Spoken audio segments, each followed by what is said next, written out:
And welcome once again to Flashpoints. I'm Bob Orr, joined as always by Juan Zarate, our national security analyst. Juan, good to see you. Bob, always great to see you. Very, very serious topic now, Korea. From time to time, we see this bubble up. We see provocations from the north and angry rhetoric. But tell me if I'm wrong. This time it seems a little different. It seems a little different. The bellicosity has always been there, as you know, Bob, but the North Koreans seem to be pushing closer and closer to the brink here, threatening to attack the United States directly, training missiles on the U.S. And the South Koreans, unlike the last couple of years, have declared that they're going to retaliate if they're hit. Recall in 2010, the islands that were shelled by the North Koreans, the South Koreans restrained themselves, didn't attack. Recall the sinking of the South Korean naval vessel, the Cheonyang. They did not retaliate after that, the death of sailors due to the North Korean sinking of that vessel. And so the South Koreans have declared they are going to retaliate if the North Koreans engage in some form of provocation. And so this brings the peninsula closer to war than I think any time we've seen in recent memory. And you've seen steps by the North Koreans symbolically to cut off the hotlines, daily statements and measures that indicate that they're moving a bit closer to that moment of brinksmanship. And the U.S. has indicated they are going to defend the South Koreans. We saw the B-2 bombers launch from Missouri as part of these exercises, dumped dummy bombs onto the South Korean bases to demonstrate that the U.S. has power and reach and is willing to use it. And so I think we're in a moment of tension here, and the potential for miscalculation is pretty high because communication is not very good between the North and the South. That seems to me to be the key. So we send B-2 bombers, and we send a B-52 across the peninsula there. That's a message. You know, don't mess with the South. We're there. We've got their back. But we're trying to send that message to somebody, this young leader who has no experience. And we have a very bad read on who he is and what he's doing. No, I think that's right. And I think you have to keep in mind what their motivations are as well for this bellicosity.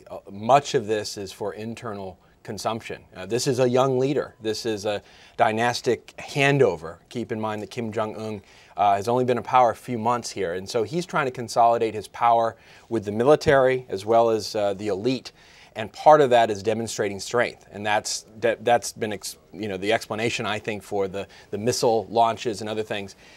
He also wants to demonstrate that in the face of international pressure, the sanctions that came from not just the U.S., but the UN and China, as well as South Korean, a little bit more forceful language from South Korea, that he is going to step up. He is going to be a forceful leader for the North Korean regime and people. And so part of this, you have to keep in mind, is for internal consumption and power consolidation.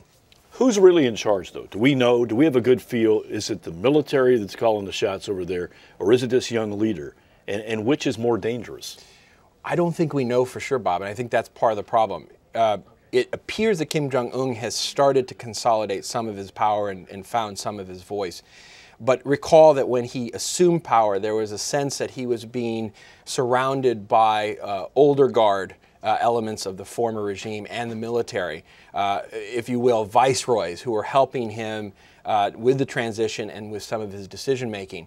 And so you have to assume that there are those around him, in particular senior military leaders, that are whispering in his ear and have control over what is happening on the ground and some of the messaging coming from the North Korean military, which, as we've seen over the past 2 weeks, has been incredibly bellicose, threatening nuclear war on the U.S., which has forced the U.S. to move, for example, the 14 interceptors to Alaska to demonstrate that we're willing to defend ourselves. So as we wrap this up, what's the U.S. play here? What do we do? Or do we just have to sit there and see how this plays out?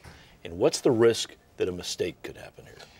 I think the real danger here is that one misstep could cause a domino effect here. And you have the South Koreans who've already committed themselves to reacting to some form of provocation.